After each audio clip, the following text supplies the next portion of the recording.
Hi hello friends, എല്ലാ കൂട്ടുകാർക്കും മൗനരാഗത്തിൻ്റെ ഇന്നത്തെ റിവ്യൂയിലേക്ക് സ്വാഗതം. അങ്ങനെ ആദ്യം തന്നെ ഇന്നത്തെ എപ്പിസോഡിൽ കാണിക്കുന്നത് നമ്മുടെ സ്റ്റെഫിയെയാണ്. സ്റ്റെഫിയെ പോലീസ് സ്റ്റേഷനിൽ ലോക്കപ്പിലിട്ടിട്ട് വനിതാ പോലീസ് തല്ലിച്ചതയ്ക്കുന്ന ഭാഗമാണ്. അവളുടെ മുഖം ആ മതിലിനോട് ചേർത്ത് വെച്ച് ഉരയ്ക്കുകയും അവളുടെ കരണം നോക്കി ഇടിക്കുകയും കൈമുട്ടുകൊണ്ട് അവളുടെ പുറത്ത് ഇടിയോട് ഇടി തന്നെയാണ്.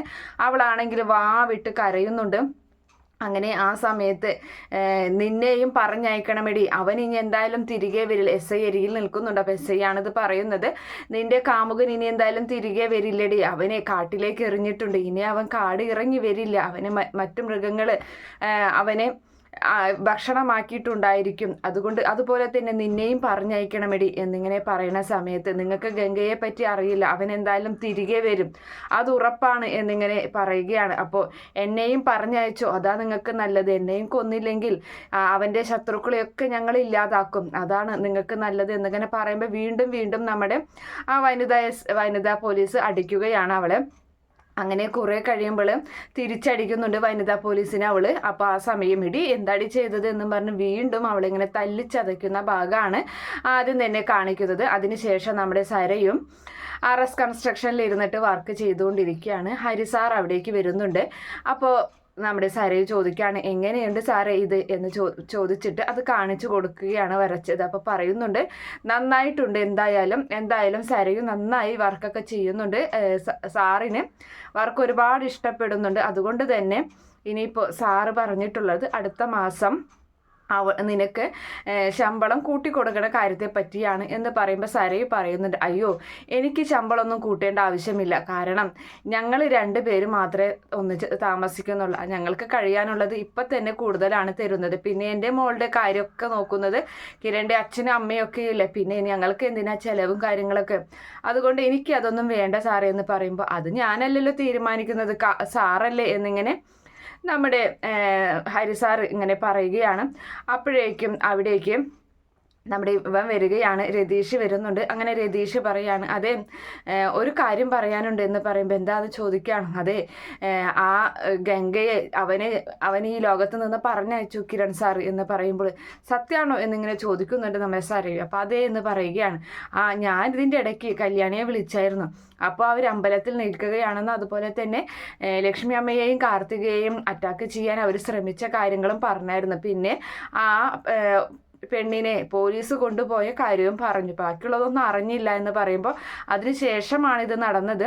എന്തായാലും അവൻ ഓടിച്ചിട്ടിട്ട് കാട്ടിലേക്കാണ് കൊണ്ടുപോയത്, എന്നിട്ട് അവിടെ നിന്നിട്ടും അവനെ തല്ലിച്ചതച്ച് അവനെ കൊക്കയിലേക്ക് എടുത്തെറിയുകയായിരുന്നു എന്നിങ്ങനെ പറയുന്നുണ്ട് രതീഷ്. അപ്പം പറയുകയാണ് രതീഷ്, എന്തായാലും എനിക്കും ബൈജുവിനൊന്നും അത് കാണാനോ കൊടുക്കാനോ പറ്റിയില്ല, ഒരു സങ്കടം മാത്രമേ ഉള്ളൂ എന്ന് പറയുമ്പോൾ ഇനി എന്തായാലും സമാധാനമായല്ലോ എന്നിങ്ങനെ പറഞ്ഞിട്ട് അവരങ്ങനെ സന്തോഷത്തോടു കൂടി നിൽക്കുന്ന നിമിഷമാണ്. അതിനുശേഷമാണെങ്കിൽ നമ്മുടെ സരയു ജയിലിലോട്ട് ചെല്ലുകയാണ് അച്ഛനെ കാണാൻ വേണ്ടിയിട്ട്. അപ്പോൾ രാഹുലിനെ കാണുമ്പോൾ രാഹുൽ ചോദിക്കുന്നുണ്ട്, മോളായിരുന്നു എന്ന് ചോദിക്കുകയാണ്.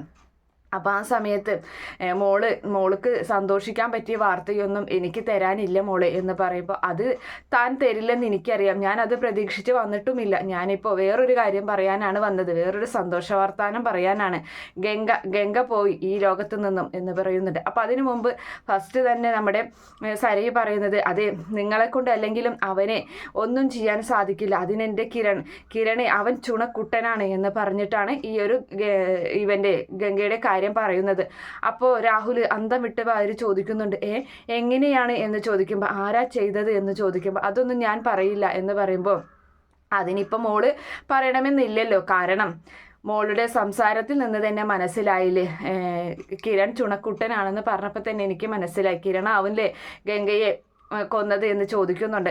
അപ്പോൾ ആ സമയത്ത് മോളെ എന്തായാലും ഇവിടെ നിന്നിട്ട് അവനെ എനിക്കൊന്നും ചെയ്യാൻ സാധിക്കുന്നില്ല, അപ്പോൾ നിങ്ങളൊന്നും ചെയ്യണ്ട, അവൻ എന്തായാലും പുറത്തേക്ക് ഇറങ്ങുകയാണെങ്കിൽ അവനെ ഞാൻ കൊല്ലും, അപ്പോൾ വേണ്ട മോളെ ഒരിക്കലും ഞാനൊരു കൊലപാതകിയാക്കില്ല, അത് അവനെ എൻ്റെ കൈകൊണ്ട് തന്നെ മരിക്കും എന്ന് പറയുന്നുണ്ട്. എന്തായാലും അവൻ പുറത്തിറങ്ങുമല്ലോ. ആ സമയം ഇപ്പോൾ കല്യാണിയും കിരണും ഒക്കെ എൻ്റെ കൂടെയാണ്. അവർ എന്തായാലും എനിക്ക് വാക്ക് തന്നിട്ടുണ്ട് അവനെ കൊല്ലുമെന്ന്. അതുകൊണ്ട് നിങ്ങൾ കൂടുതലൊന്നും റിസ്ക് എടുക്കണ്ട, നിങ്ങളെ കൊണ്ട് കഴിയയില്ല. ആദ്യമൊക്കെ ഞാൻ പറഞ്ഞിരുന്ന എല്ലാ കാര്യങ്ങളും നിങ്ങൾ എനിക്ക് സാധിച്ചു തന്നിരുന്നു, കല്യാണം കഴിയുന്നത് വരും. അതിനുശേഷമാണ് നിങ്ങൾ ഇങ്ങനെയായത്. അതിനുശേഷമാണല്ലോ മോളെ ഇവനെ പറ്റിയുള്ള തനിനിറം ഞാൻ മനസ്സിലാക്കിയത്, ചില സത്യങ്ങളൊക്കെ ഞാൻ അറിഞ്ഞത്. അപ്പോൾ ഞാൻ തകർന്നു പോയി എന്ന് പറയുമ്പോൾ നിങ്ങളെ കൊണ്ട് അല്ലെങ്കിൽ അങ്ങനെയൊക്കെ സാധിക്കുകയുള്ളൂ എന്നും പറഞ്ഞിട്ട് നമ്മുടെ സരയും രാഹുലിനെ കുറ്റപ്പെടുത്തി അവിടെ നിന്നും പോവുകയാണ്. രാഹുലാണെങ്കിൽ മനസ്സിൽ കരുതുന്നുണ്ട്. അപ്പോൾ രാഹുൽ സരയുനോട് കിരണിനെ മോള് സ്വന്തമാക്കണം, കല്യാണിയെ അകറ്റണം എന്നുള്ള കാര്യങ്ങളൊക്കെ പറയുമ്പോൾ ഒന്നും മിണ്ടാതിരിക്കുന്നൊക്കെ സരയു ദേഷ്യപ്പെട്ടിട്ടാണ് അവിടെ നിന്നും പോകുന്നത്. അങ്ങനെ അതിനുശേഷം രാഹുൽ അവിടെ പോയതിനു ശേഷം മനസ്സിൽ വിചാരിക്കുന്നുണ്ട്, എന്തായാലും ഞാൻ പുറത്തിറങ്ങിക്കഴിഞ്ഞാൽ ആ കല്യാണിയെ അവളെ ഞാൻ തീർക്കും, അതിനുശേഷം മോൾക്ക് ഞാൻ കിരണിനെ നേടിത്തരും, അതാണ് എൻ്റെ ലക്ഷ്യം എന്ന് പറഞ്ഞിട്ട് അകത്തേക്ക് പോവുകയാണ്. അങ്ങനെ ആ സമയം അവിടെ നിന്നിരുന്ന ഒരു ജയിൽവാസി ചോദിക്കുന്നുണ്ട്, ആരാ വന്നത് എന്ന് ചോദിക്കുമ്പോൾ മകളാണെന്ന് പറയുന്നുണ്ട്. എന്താണ് ഇവൻ്റെ 16 കഴിഞ്ഞു എന്ന് അറിയാൻ വന്നതായിരിക്കുവാണോ എന്നിങ്ങനെ ചോദിക്കുമ്പോൾ അത് ഉണ്ട്, വേറൊരു കാര്യം, അതിലെൻ്റെ മകൾക്ക് നല്ല നിരാശയുണ്ട്, പക്ഷേ ഇപ്പം അതിനല്ല, വേറൊരു വർത്തമാനം പറയാനാണ് എന്ന് പറയാണ്. അപ്പം നമ്മുടെ മനോഹറാണെങ്കിൽ കുറച്ച് മാറി നിന്നിട്ട് കൈകോട്ട് കൊണ്ട് മണ്ണിങ്ങനെ കിളയ്ക്കുന്നുണ്ട്. അപ്പോൾ ആ സമയം അതെ ആ ഗംഗ പോയടോ എന്ന് പറയുകയാണ്. പോയോ എവിടേക്ക് എന്ന് ചോദിക്കുമ്പോൾ എടോ മരിച്ചു എന്ന് പറയുന്നുണ്ട്. അയ്യോ എന്ന് പറഞ്ഞിട്ട് അവരൊക്കെ ഒന്ന് ഞെട്ടുന്നുണ്ട്. പക്ഷേ നമ്മുടെ മനോഹരനായൊരു വാർത്ത കേട്ടിട്ട് മുഖത്ത് പുഞ്ചിരിയാണ്, അവനിങ്ങനെ ചിരിക്കുന്നുണ്ട്. അപ്പോൾ ആ സമയം രാഹുൽ പറയുന്നുണ്ട്, കേട്ടാ അവൻ്റെ ഒരു ചിരി കണ്ട, ഗംഗ മരണപ്പെട്ടു എന്ന് പറഞ്ഞപ്പോൾ എന്നെക്കാളും മുന്നേ അറിയാവുന്നവരാണ് ഇവർ തമ്മിൽ, എന്നിട്ടും മരിച്ചു എന്ന് കേട്ടപ്പോൾ അവൻ്റെ ഒരു സന്തോഷം കണ്ട എന്ന് പറയുമ്പോൾ ഞാൻ അതുകൊണ്ടൊന്നല്ല സന്തോഷിച്ചത്, എന്തായാലും അവൻ കളിച്ചത് കിരണുമായിട്ടാണ്, അതുകൊണ്ട് തന്നെ കിരൺ അവൻ എനിക്ക് ഉറപ്പായിരുന്നു അവൻ എന്തായാലും തീർക്കുമെന്ന്, അതുകൊണ്ട് ഞാൻ ചിരിച്ചു പോയതാണ് എന്നിങ്ങനെ പറയുന്നുണ്ട്. എന്തായാലും നിന്റെ അന്ത്യം എൻ്റെ കൈകൊണ്ടാണടാ എന്നൊക്കെ പറഞ്ഞ് ഭീഷണിപ്പെടുത്തിയിട്ട് അവിടെ നിന്നും നമ്മുടെ രാഹുൽ പോവുകയാണ്. അപ്പം മനോഹർ ചിന്തിക്കുന്നുണ്ട്, അവൻ പോയത് എന്തായാലും നന്നായി, കാരണം എൻ്റെ മകൾക്ക് ജീവിക്കേണ്ടത് അവിടെ സ്വസ്ഥമായിട്ടാണ്. കല്യാണിയും കിരണും മാത്രമല്ല, കാർത്തികയും അതുപോലെ നമ്മുടെ ലക്ഷ്മിയമ്മയും ഒക്കെ എൻ്റെ മകൾക്ക് സംരക്ഷണം നൽകുന്നവരാണ് എന്നിങ്ങനെ മനസ്സിൽ കരുതി സന്തോഷിച്ച് അങ്ങനെ നിൽക്കുന്നുണ്ട്. പിന്നീട് കാണിക്കുന്നത് കല്യാണി ലക്ഷ്മിയമ്മയുടെ വീട്ടിലിരുന്നൊരു ജ്യൂസൊക്കെ കുടിക്കുകയാണ്.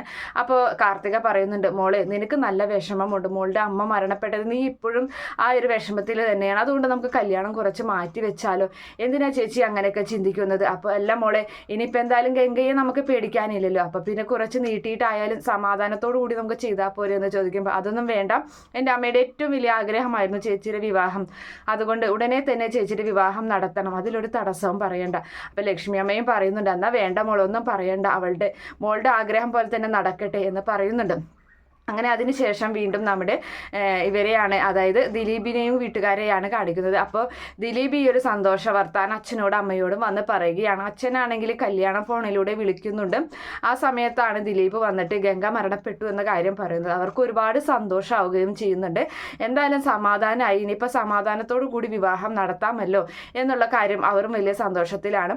അതിനുശേഷം വീണ്ടും നമ്മുടെ കല്യാണി വീടിൻ്റെ ഹാളിൽ ഇരുന്നിട്ട് അങ്ങനെ ഒന്ന് കരയുകയാണ്. അപ്പോഴാണ് അമ്മൂമ്മ ഗേറ്റ് കടന്ന് അവിടേക്ക് വരുന്നത്. അമ്മൂമ്മ നേരെ വന്നിട്ട് കല്യാണിയുടെ അരികിൽ നിൽക്കുന്നതാണ്. കല്യാണി പൊട്ടിക്കരയുന്നുണ്ട്. അമ്മൂമ്മയാണെങ്കിൽ കല്യാണിയെ കെട്ടിപ്പിടിച്ച് ചേർത്ത് നിർത്തി കരയുകയാണ്. അപ്പോൾ അവിടേക്ക് പ്രകാശനം എത്തുന്നുണ്ട്. എന്തായാലും അങ്ങനെ ഒരു ഭാഗം കാണിച്ചിട്ടാണ് ഇന്നത്തെ എപ്പിസോഡ് അവസാനിക്കുന്നത്. ഈ റിവ്യൂ ഇഷ്ടപ്പെടുകയാണെങ്കിൽ ഈ ചാനൽ ഒന്ന് സബ്സ്ക്രൈബ് ചെയ്ത് സപ്പോർട്ട് ചെയ്യണേ. Okay friends, bye, thank U.